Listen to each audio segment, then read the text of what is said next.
চরণ তলে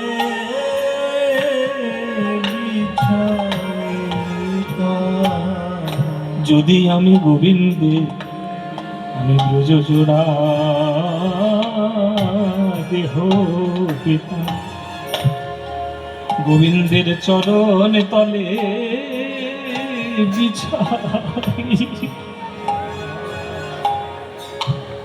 গোবিন্দ আমার বুকের উপরে দিয়ে নেচে যেত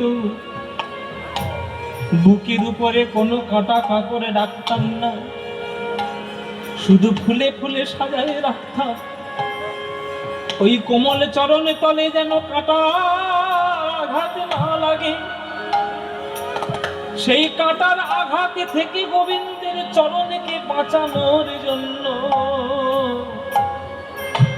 আমি আমার বুকের উপরে ফুল দিয়ে সাজায় রাখতাম আর আমার গোপাল বুকের উপরে দিয়ে হেঁটে যেত নাচিয়া নাচিয়া গোবিন্দ নিতাই বল হরি বল হরি বল নাচিয়া নাচিয়া গোবিন্দ চলে যেত নাচিয়া নাচিয়া গোবিন্দ চলে যেত নাচিয়া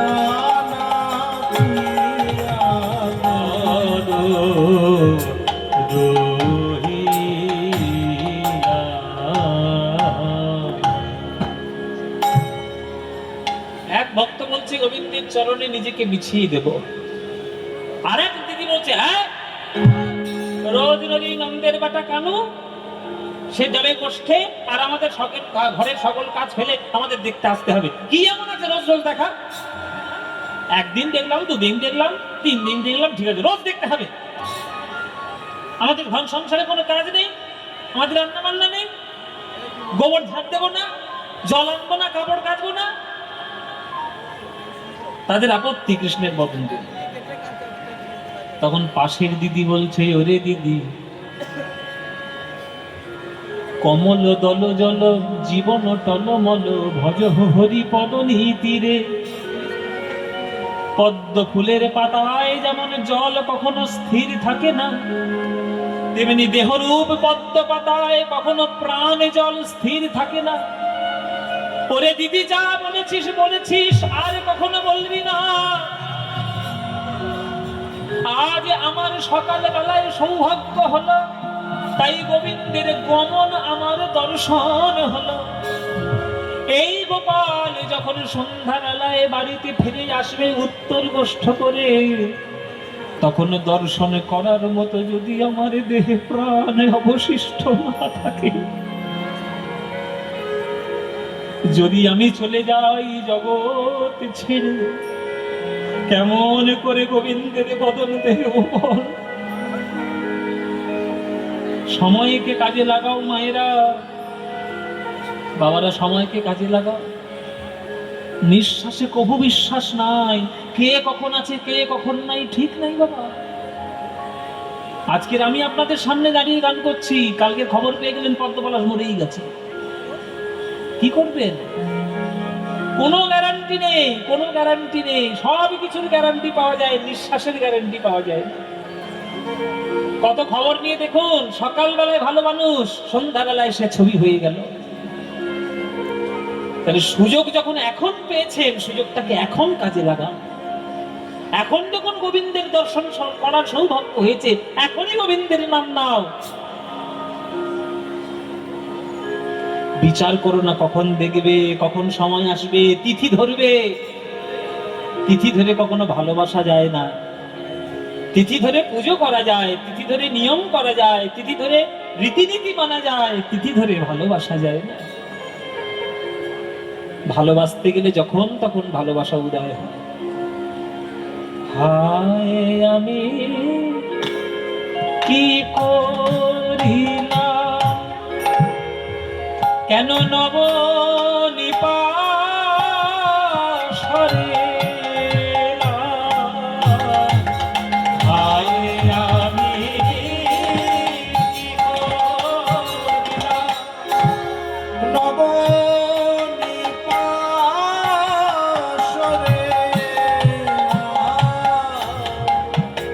আমি রাখতাম তারে দেখাইয়া দেখাইয়া,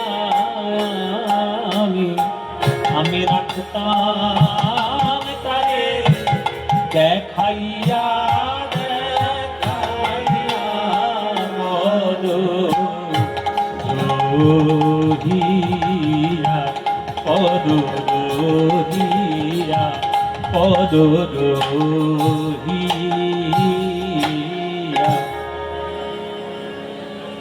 সময় যখন এসছে সুযোগ কাজে লাগিয়ে। কিন্তু আজকের গোবিন্দ যাচ্ছে বটে, তবে চঞ্চল হয়ে যাচ্ছে, এদিক ওদিক বারবার তাকাতে তাকাতে যাচ্ছে। এবার এদিক একটা মানুষের সামনে যদি নবলক্ষ ধেনুর পাল থাকে, আবার বাঁশি বাজিয়ে বাজিয়ে যাচ্ছে, সেই একটা ঝামেলা। তা সে লোকটা কি তাড়াতাড়ি যেতে পারে? ধীরে ধীরেই যাবে। তা কৃষ্ণ ধীরে ধীরেই যাচ্ছে।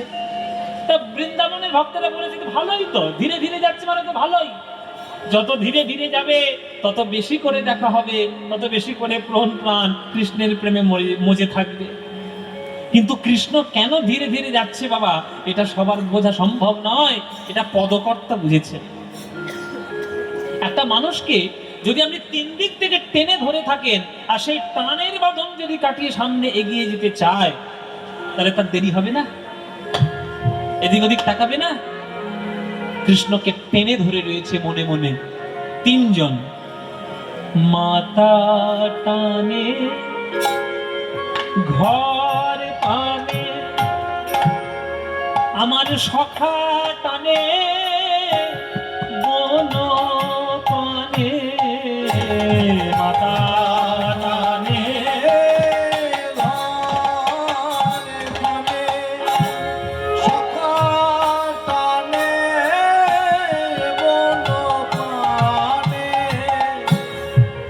আবার রাই টানে, আস্তে, মাতা টানে ঘর পানে।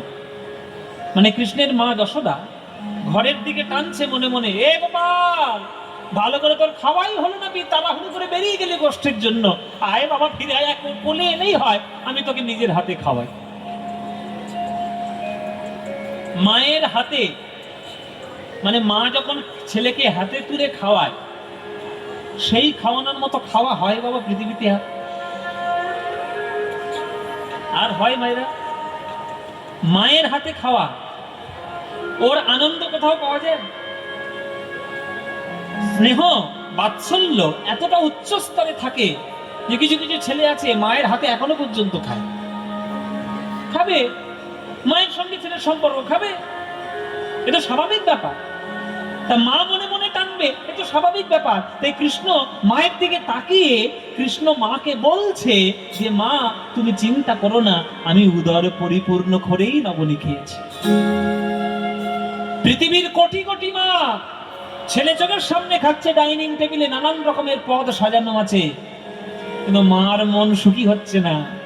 মার শুধু একটাই মনে মনে ইচ্ছা, আমি যদি নিজের হাতে তুলে খাইয়ে দিতে পারতাম তবে আমার একটু মনটা ভরত।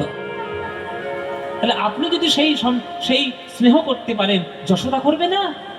হোক না সে কৃষ্ণ, হোক না সে ভগবান। তাই মার দিকে তাকাচ্ছে কৃষ্ণ, আর সামনে সখা, তাড়াতাড়ি আয় না, বেলা হয়ে গেল, কখন খেলা করবি রে? সখার দিকে টান, মার টান পিছনে, সখার টান সামনে, আর একটা স্পেশাল টান আছে। স্পেশাল টান কি বাবা? কে টানছে স্পেশাল? বলে রাধারানী।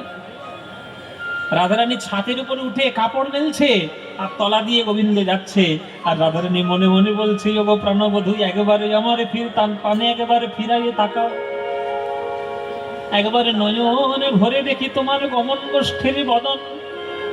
মাতা টানে ঘর পানে, সখা টানে বন পানে, মাতা টানে ঘর পানে, সখা টানে বন পানে, রাই টানে। এবার কাটান, নয়ানে নয়ানে আমাদের নাই টানে। আরে বাবা, নয়ানে নয়ানে আমাদের নাই টানে। নয়ানে নয়ানে আমাদের নাই টানে। নয়ানে নয়ানে আমাদের নাই টানে। নয়ানে নয়ানে আমাদের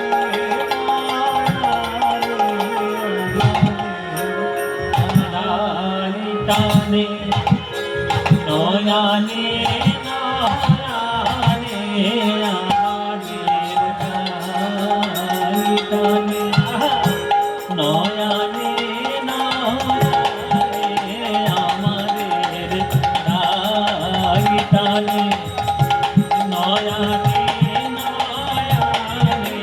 আমাদের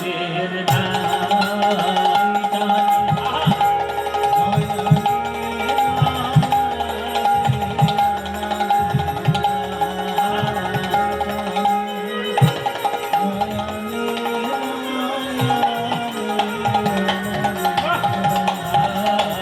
টানে। নয়ানে নয়ানে আমাদের নাই টানে। নয়ানে আমাদের নাই টানে। নয়ানে নয়ানে আমাদের নাই টানে। নয়ানে নয়ানে আমার নাই টানে।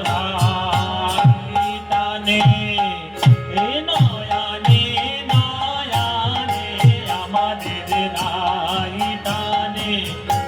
নয়ানে নয়ানে আমাদের নাই টানে। নয়ানে নয়ানে আমাদের নাই টানে। নয়ানে নয়ানে আমাদের নাই টানে। নয়ানে নয়ানে আমাদের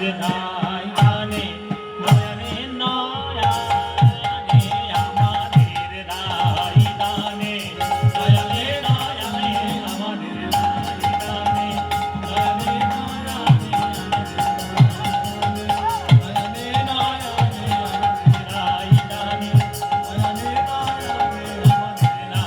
নয়ানে নয়ানে নয়ানে পদ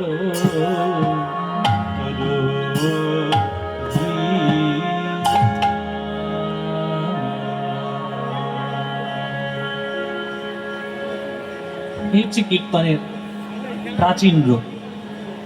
এইগুলোই হচ্ছে আমাদের বাংলার ঐতিহ্য, আর যেগুলো আপনাদের রক্তের জিনিস।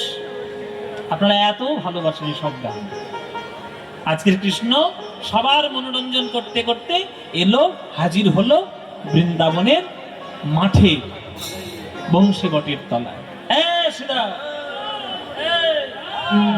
খেলা করবি তো নাকি? বলে খেলা করবো বলেই তো এসছি দুপুর বেলায়, সকাল বেলায় টেনে টেনে। তুই তো আসতেই চাচ্ছিলিস না, ননি খেয়ে করে বসেছিলিস মার করলে। ননি আর কেউ খায় না, সারা বিশ্ব ব্রহ্মাণ্ড খেয়ে ফেলবি নাকি?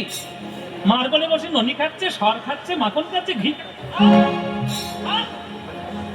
কত খাবি? তারপরে চল খেলা করবো আমরা। কেহ করে হুড়াহুড়ি নিজে অঙ্গ ঠেলা থেকে। কেহ করে হুড়াহুড়ি নিজে অঙ্গ ঠেলা থেকে। নিজ অঙ্গ ঠেলা ফেলি। কেহ করে হুড়াহুড়ি নিজে অঙ্গ ঠেলা ফেলি। কেহ করে হুড়াহুড়ি নিজে অঙ্গ ঠেলা ফেলি। কেহ করে হুড়াহুড়ি নিজে অঙ্গ ঠেলা ফেলি। মায়েরা মনে মনে ভাবছে কীর্তনিয়া বোধহয় পাগল হয়ে গেছে, সে ঠেলাঠেলি করতে শুরু করেছে কেন? ও মায়েরা তোমরা বলো, তোমাদের ছেলে খুব দুষ্টু না? এখনকার সব ছেলেই খুব দুষ্টু, কিন্তু এক নম্বর পয়লা নম্বরের দুষ্টু কে? এক নম্বরের দুষ্টু কে? এই যে যার কীর্তন শুনতে বসেছে, লজ্জাও নেই তোমাদের সেই কৃষ্ণ কীর্তন শোনো। কৃষ্ণের মতো বদমাইশ আর কৃষ্ণের মতো দুষ্টু ছেলে বিশ্ব ব্রহ্মাণ্ডে একটা হয় না। এই যে খেলা করতে গেছে তো ওই কথা বলতে বলতে এমন একটা ধুম করে ধাক্কা মারবে, পড়ে গেল, এই শুরু হয়ে গেল হুড়ুহুড়ি খেলা। কেহ করে হুড়াহুড়ি নিজ অঙ্গ খেলা খেলি, কেহ করে হুড়াহুড়ি নিজ অঙ্গ খেলা ঠেলি, কেহ করে হুড়াহুড়ি নিজ অঙ্গ খেলা ঠেলি, আনন্দেতে গড়াগড়ি যায়, আনন্দেতে ঘোড়াঘড়ি যায়, আনন্দেতে ঘোড়াঘড়ি যায়, আনন্দেতে ঘোড়াঘড়ি যায়। কেহ কেহ গেন্দালয়ে কানাই আহা মিল বলে, কেহ কেহ গেন্দালয়ে কানাইয়া হাঁটিল বলে, কেহ কেহ লাটু আঘুরায়, কেহ কেহ লাটু ঘুরা তারা লাট্টু ঘুরায় খেলা করে, লাট্টু ঘুরায় খেলা করে, বৃন্দাবনের তীরে সবে লাট্টু ঘুরায় খেলা করে, বৃন্দাবনের তীরে সবে লাট্টু ঘুরায় খেলা, বৃন্দাবনের তীরে সবে তারা ধুলায় গড়া দৌড়ি দিয়ে, বৃন্দাবনের তীরে সবে ধুলায় গড়াগড়ি দিয়ে, বৃন্দাবনের তীরে সবে ঘোড়ায় গড়াগড়ি দিয়ে, বৃন্দাবনের তীরে সবে লাট্টু ঘুরায় খেলা করে, লাট্টু ঘুরায় খেলা করে। লাট্টু ঘুরায় খেলা করে, বৃন্দাবনের তীরে সবে লাট্টু ঘুরায় খেলা করে।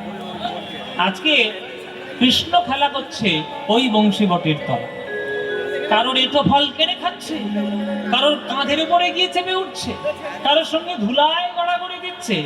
সে যে কৃষ্ণ, সে যে বিশ্ব ব্রহ্মাণ্ডের মালিক, তার ভাবার কোনো প্রয়োজন নেই। ভালোবাসায় আবার এগুলো মানামানি করলে চলে নাকি? কি বাবা, একটা কোটি কোটি টাকার ছেলে একটা গরিব ঘরে গিয়ে তার ছেলের সঙ্গে বন্ধুত্ব করেছে। এবার সেই কোটিপতি বাড়ির ছেলেটা সারাক্ষণ যদি সেই গরিব ছেলেটাকে খোঁটা দিতে থাকে, তোর টাকা নাই, এই নাই, তাই নাই, পয়সা নাই, দেখ আমার কত কি, তাহলে বন্ধুত্ব হলো? ওটা বন্ধুত্ব হলো? ওটা তো বন্ধুত্ব না, একটা অপমানজনক ব্যাপার হয়ে গেল। তাহলে কৃষ্ণ যদি মনে করে আমি ভগবান, আমি কেন ওই সাধারণ লোকেদের সঙ্গে ধুলায় গড়াগড়ি দেব, তাহলে কি কৃষ্ণের বন্ধুত্ব হতো? প্রেমে, ভালোবাসায়, বন্ধুত্বে কখনো সম্মান অসম্মানের ব্যাপার ঘটে না। আত্মসম্মান আলাদা ব্যাপার, কিন্তু আপনি যদি জাগতিক সম্মানের কথা চেষ্টা করেন তুলে ধরার, তাহলে বন্ধুত্ব হবে না। এই বিশ্বব্রহ্মাণ্ডের মালিক কৃষ্ণ খেলা করছে আজকে বংশী বটের তলায়, আম পেড়ে খাচ্ছে, ধুলোয় গড়াগড়ি দিচ্ছে, কিন্তু কেন? শুধু ভালোবাসার টানে। ওই জন্যই তোর কাজী নজরুল ইসলাম গান লিখেছিলেন যে খেলিছ এ বিশ্ব লয়ে বিরাট শিশু। শুনেছেন না? খেলিছ এ বিশ্ব লয়ে বিরাট শিশু, প্রলয় সৃষ্টি তব পুতুল খেলা, নিরজনে প্রভু নিরজনে। শুনেছেন না? শুনেছেন তো গানটি?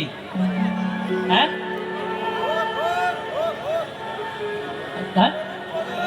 গানটা গাইবো? এতদিন শুনে শুনে হয়নি, আবার শুনবেন?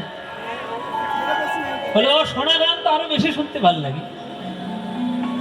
আপনাদের অনুরোধ করার আগে অনুরোধ আমাদের কর্তাদের তরফ থেকে চলে এসছে অলরেডি প্রথমে, যে গানটা আমাদেরকে শোনাতেই হবে। তো চলুন সে গানটা, আমার খুবই প্রিয় গান, এই গানটি আপনাদেরকে শোনাই। খেলিছ এ বিশ্ব লয়ে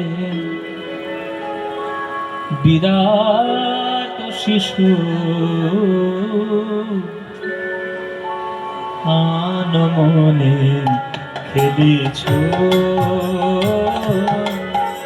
এ বিশ্ব লয়ে বিরাট শিশু, আন মনে খেলিছ প্রলয় সৃষ্টি তব পুতুল খেলা, প্রলয় সৃষ্টি তব পুতুল খেলা, নিরজনে প্রভু নিরজনে খেলিছ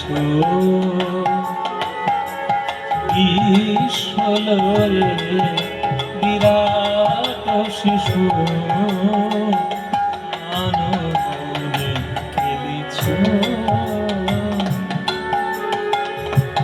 শূন্যে মহা আকাশে তুমি মগ্ন লীলা বিলাসে, শূন্যে মহা আকাশে তুমি মগ্ন লীলা বিলাসে, ভাঙিছ গড়িছ নীতি ক্ষণে ক্ষণে, ভাঙিছ গড়িছ নীতি ক্ষণে ক্ষণে, নিরজনে প্রভু নিরজনে খেলিছ এ বিশ্বলয়ে বিরাট শিশু।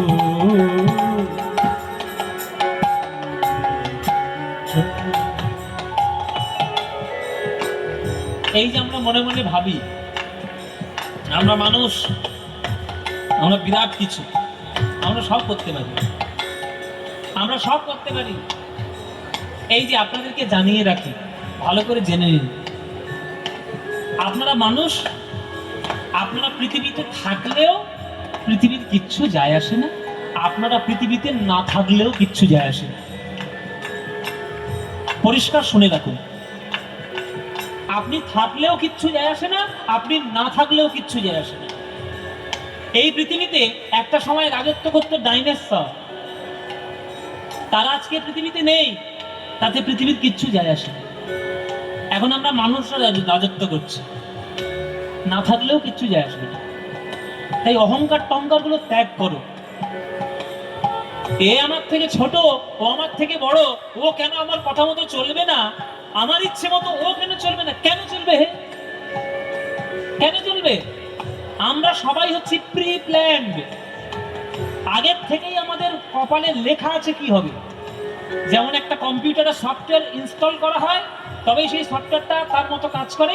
আমরা একটা সফটওয়্যার নিয়ে এসেছি, আগে থেকে প্ল্যান করে রেখেছে ভগবান। আমার জীবনে কি কি হচ্ছে, কি কি হবে আমি জানি না, ভগবান জেনে বসে আছে। তাই অহংকার নয়, তার চরণের দাস হওয়ার চেষ্টা করো। কেন জানো? শুনে নাও।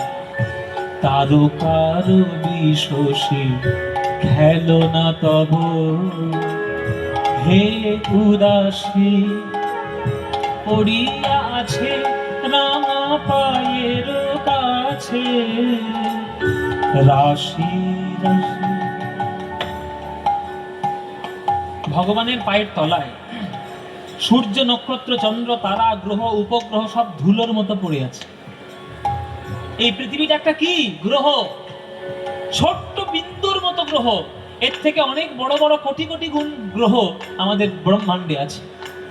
আর সেই সামান্য বিন্দুর মতো গ্রহ, তার মধ্যে আমরা বিন্দুর মতো বাস করছি মানব জাতি, আর আমাদের এত অহংকার, সবকিছু পেয়ে যাব। ভগবান যখন এই চুটকি একটা করে দেবে, কোথায় যাবে কোনো ঠিক নেই। তাই ভক্ত হওয়ার চেষ্টা করো। তারকার বিশোষী খেলো না তব হে উদাসী, পড়িয়া আছে রাঙা পায়ের কাছে রাশি রাশি। নিত্য তুমি হে উদাস, সুখে দুঃখে অবিকার, নিত্য তুমি হে উদাস, সুখে দুঃখে অবিকার।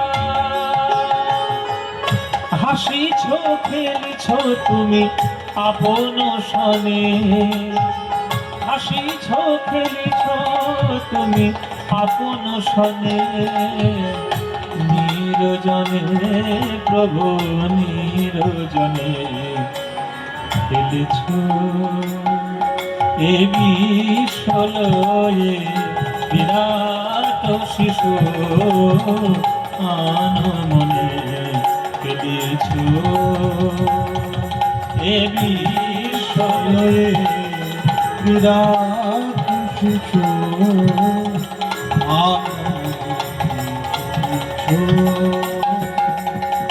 বিশ্ব প্রলয়ে বিরাট শিশু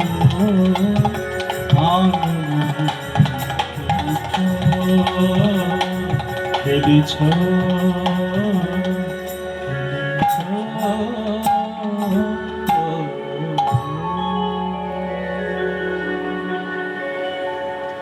এটাও নজরুল ইসলাম, এটাও নজরুল ইসলাম। কৃষ্ণ খেলা করছে সকল ভক্তদেরকে সঙ্গে নিয়ে। এদিকে হঠাৎ সর্বনাশ ঘটে গেল। সর্বনাশ, সর্বনাশ ঘটে গেল। কি সর্বনাশ পরে বলবো, এখন বলবো না। আমাদের সঙ্গে একটু আলাপ পরিচয় করে নি, তারপর বলবো। এই যে তোমরা আমার গান শুনতে এসছো, তোমরা আমার নাম জানো? জানো কি জানো না? জানো? বলে বাবা তোমার নাম কত বড় বড়, তোমার বড় বড় নাম, মানে অনেক বড় লম্বা নাম। আমার নাম অনেক বড় বাবা, কেটে ছোট করেছি এখন। আমার অনেক বড় নাম ছিল, আমার ঠাকুর দাদা রেখেছিল। আমার ঠাকুর দাদা কবি গান করতো তো, ওই যে শাস্ত্র শাস্ত্র পড়তেন, তো উনি পড়তেন বলে আমার একটা বিরাট বড় নাম লিখেছিলেন। হ্যাঁ, পদ্ম পলাশ লোচন হরি হালদার। এবারে স্কুলে যখন এই নাম নিয়ে গিয়েছি, দিদিমণি বলে স্কুলে ভর্তি হবে না, বাড়ি যাও। এত বড় নাম খাতায় লেখার জায়গা নেই, বাড়ি যাও, আগে নাম কেটে এসো। স্কুলে পড়ার জন্য নাম কাটতে হয়েছে পদ্ম পলাশ। এই পদ্ম পলাশ নাম আপনারা এখন জানেন। আপনারা জানেন আমাকে ভালোবাসেন বলে আপনারা অনেককে আমার গান শোনেন, ইউটিউবে, টিভিতে, নানান জায়গায় শোনেন। আচ্ছা, আমার বাবার নাম জানেন? কে কে আমার বাবার নাম জানেন? এখানে হাত তুলুন। একমাত্র মাস্টার মশাই বসে উনি জানেন, আর কেউ না। হ্যাঁ, আর কেউ জানেন না? আচ্ছা, আমার ঠাকুর দাদার নাম জানেন?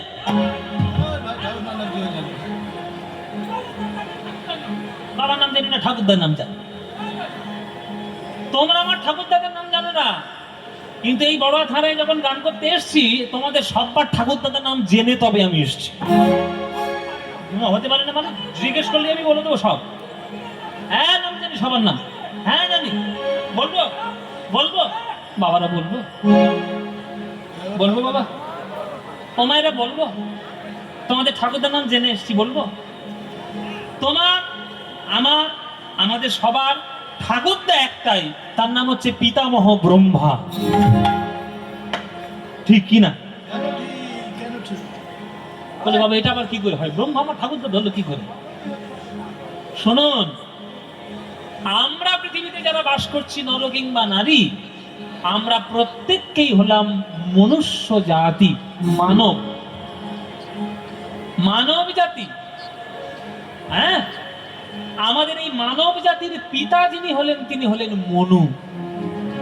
আর মনু জাত থেকে জন্মগ্রহণ করেছেন, তিনি হচ্ছেন ব্রহ্মা। তাহলে ব্রহ্মার থেকে মনুর জন্ম, আর মনুর থেকে মানব সভ্যতার জন্ম। তাহলে মানব সভ্যতার পিতা যদি মনু হয়, তাহলে মানব সভ্যতার ঠাকুর দাদা কে হবে? ব্রহ্মা। তার অ্যাকর্ডিং টু লজিক ঠিক আছে, লজিক ঠিক, যুক্তি ঠিক। আপনারা মুর্শিদাবাদ জেলার মানুষ, বাপরে বাপ, আপনারা পদাবলী টদাবলী মুখস্থ করে একেবারে ঘটস্থ করে রেখেছে। হ্যাঁ, দান মান নৌকা বিলাস গ্রাস, হ্যাঁ, পূর্বরাগ সব আপনাদের মুখস্থ। আপনারা কৃষ্ণলীলা শুনে শুনে মুখস্থ করেছেন, কিন্তু আপনাদের ঠাকুর দাদা ব্রহ্মা এখনো পর্যন্ত কৃষ্ণকে দেখেইনি, দেখেইনি।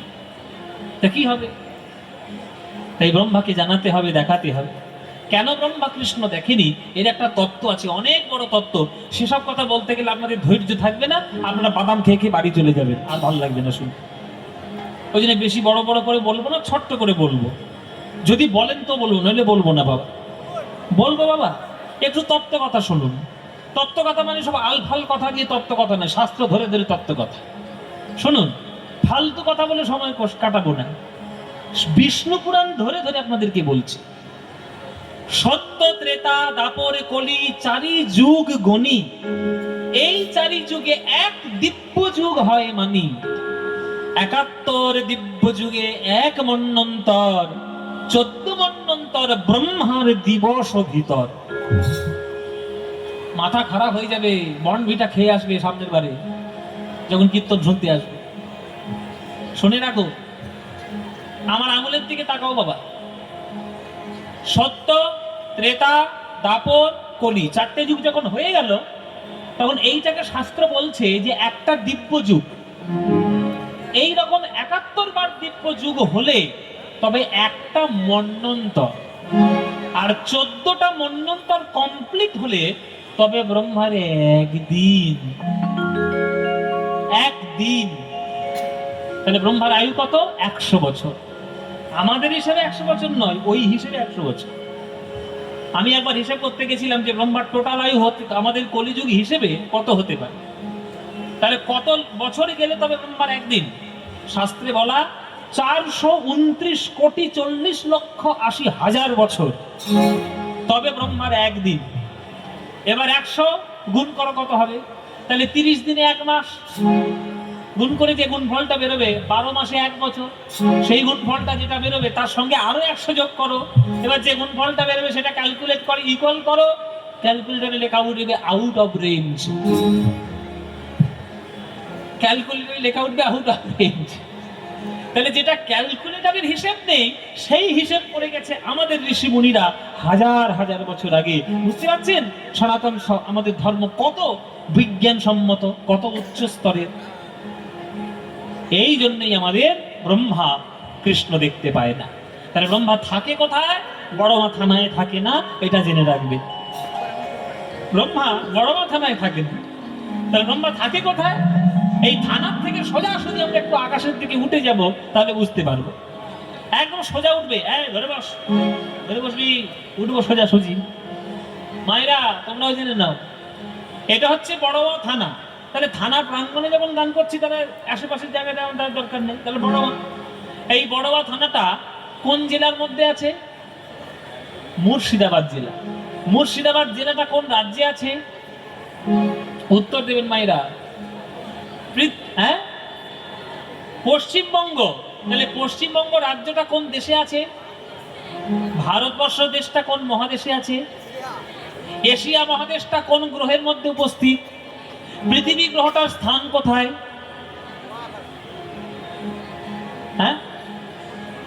কার পাশে? পৃথিবীর বাস কোথায়? সৌরজগতে। সোলার সিস্টেমেই তো পৃথিবী আছে। তাহলে সৌরজগৎ, এই সৌরজগৎটা কোথায় বাস করে? বলে আজকে জানি না বাবা, আর জানি না। এইবার তুমি বলো। আমিও জানি না মায়েরা, এইবার জানবে শাস্ত্র। শাস্ত্র বলছে যে আমাদের যে সৌরজগৎ, যে সোলার সিস্টেমটা, এই সিস্টেমটা একটা লোকের মধ্যে বর্তমান। তার নাম হচ্ছে ভূলোক। তার উপরে আছে ভূবলোক, তার উপরে স্বর্গলোক, তার উপরে জনলোক, তার উপরে তপলোক, তার উপরে মহলোক, তার উপরে সত্যলোক। তাহলে ভুব স্বর্গ জন তপ মহ সত্য। কটা গেল? 7টা। এবার নিচের দিকে আসুন, আরো 7খানা পাবেন। অতল, পাতাল, বিতল, সুতল, তল।